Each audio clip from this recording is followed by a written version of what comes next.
ஆண்டவராகிய இயேசு கிறிஸ்துவின் நாமத்தில் காலை வாழ்த்துக்கள். இன்றைய மன்னா, நீ அதை மேன்மைப்படுத்து, அது உன்னை மேன்மைப்படுத்தும்.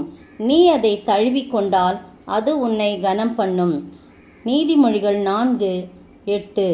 எதை மேன்மைப்படுத்த வேண்டும் என்று சொல்லப்பட்டிருக்குன்னா, முந்தன வசனம் ஞானமே முக்கியம், ஞானத்தை சம்பாதி, எண்ணத்தை சம்பாதித்தாலும் புத்தியை சம்பாதித்துக்கொள் போட்டிருக்கு. அப்போ ஞானத்தை 5ஆம் வசனமும் ஞானத்தை சம்பாதி, புத்தியை சம்பாதி அப்படின்னு சொல்லியிருக்கு.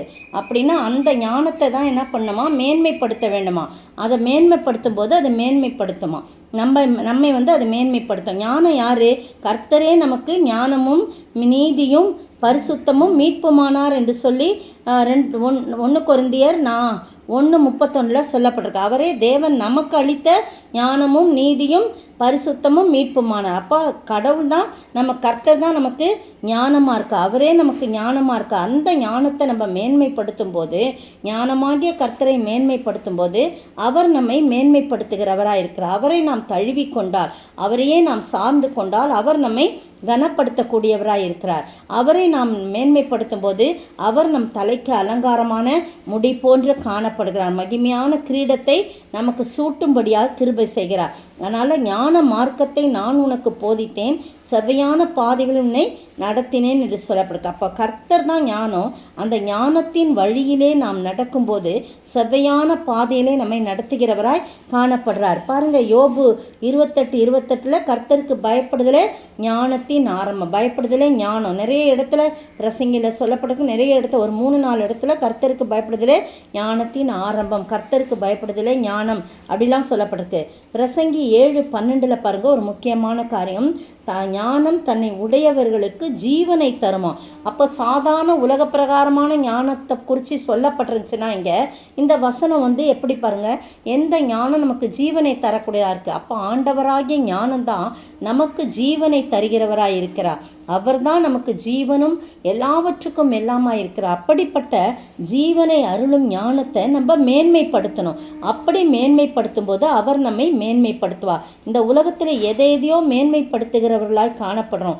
ஆனால் ஆண்டவர் இந்த நேரத்தில் சாலமோன் ஞானியை கொண்டு நீதிமொழிகளில் புத்தகத்தில் என்ன சொல்லிருக்கு, ஞானத்தை, ஏன்னா அவர் ஞானமாக இருக்கிறார். யார்? சாலமோன் ஞானியே ஞானமாக இருக்கிறார். காரணம், அவர் ஆண்டவருக்கு சொப்பனத்தில் தோன்றி உனக்கு என்ன வேணும்னு கேட்கும்போது, ஞானத்தை, இவ்வளோ பெரிய ஜனங்கள் ஆடுறதுக்கு ஞானம் கேட்கணும்னு சொன்னோன்னே ஆண்டவர் அந்த ஞானத்தை கொடுக்குறார். தன்னுடைய ஞானத்தையே அவர் கொடுக்குறார். அதனால தான் தேவன் சாலமோனுக்கு 1 ராஜாக்கள் 4ஆம் அதிகாரம் வசனம் 29-30 பாருங்க, தேவன் சாலமோனுக்கு மிகுதியான ஞானத்தையும் புத்தியும் கடற்கரை மணலத்தனையான மனோவிருத்தியும் கொடுத்தார்.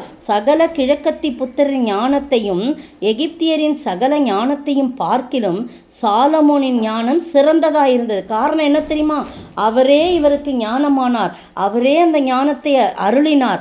எனவே தான் அவர் ஞானமுள்ளவராய் இந்த நீதிமொழிகளின் புத்தகம், பிரசங்கியின் புத்தகத்தெல்லாம் அவர் உன்னத பாட்டு எல்லாத்தையும் எழுதும்படியான கிருபைகளை கொடுத்தார். எல்லாரும் பார்த்து ஆச்சரியப்படக்கூடிய வகையில். அதனால தான் இந்த புத்தகத்தில் எழுதியிருக்காரு, ஞானந்தாப்பா முக்கியம்.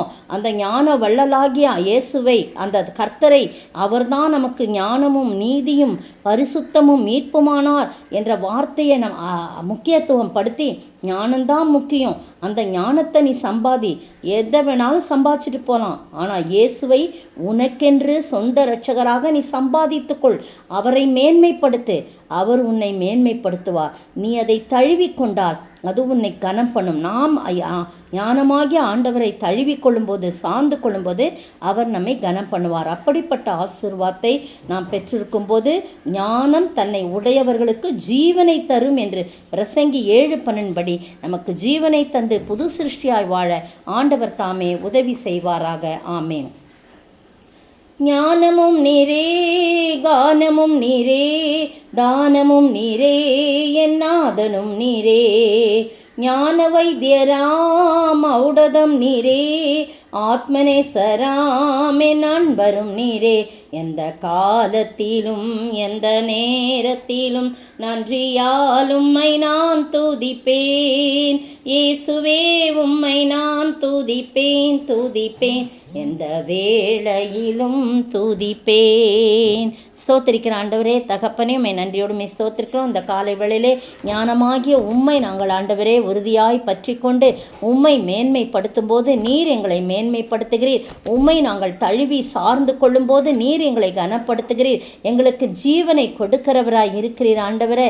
தகப்பனே, அப்படிப்பட்ட ஆசீர்வாதத்தை இந்த காலை வேளையில் நாங்கள் பெற்று வாழ நீர் கிருபை செய்ய வேண்டும் என்றே கர்த்தரும் மீட்பரும் ராஜாவுமாகிய இயேசு கிறிஸ்துவின் விலையேறப்பெற்ற நாமத்தில் ஜெபிக்கிறேன் பிதாவே, ஆமேன். நேற்றைய பதில், கலிலேயா யூதேயா நாடுகளிலுள்ள சகல கிராமங்களிலும் எருசலேம் நகரத்திலுமிருந்து வந்த பரிசேயரும் நியாயசாஸ்திரிகளும் உட்கார்ந்திருந்தார்கள். லூக்கா 5:17. இன்றைய கேள்வி, ஆயத்துறையில் உட்கார்ந்திருந்தவன் யார்? அவனை கண்டு இயேசு என்ன சொன்னார்? ஆயத்துறையில் உட்கார்ந்திருந்தவன் யார்? அவனை கண்டு இயேசு என்ன சொன்னார்?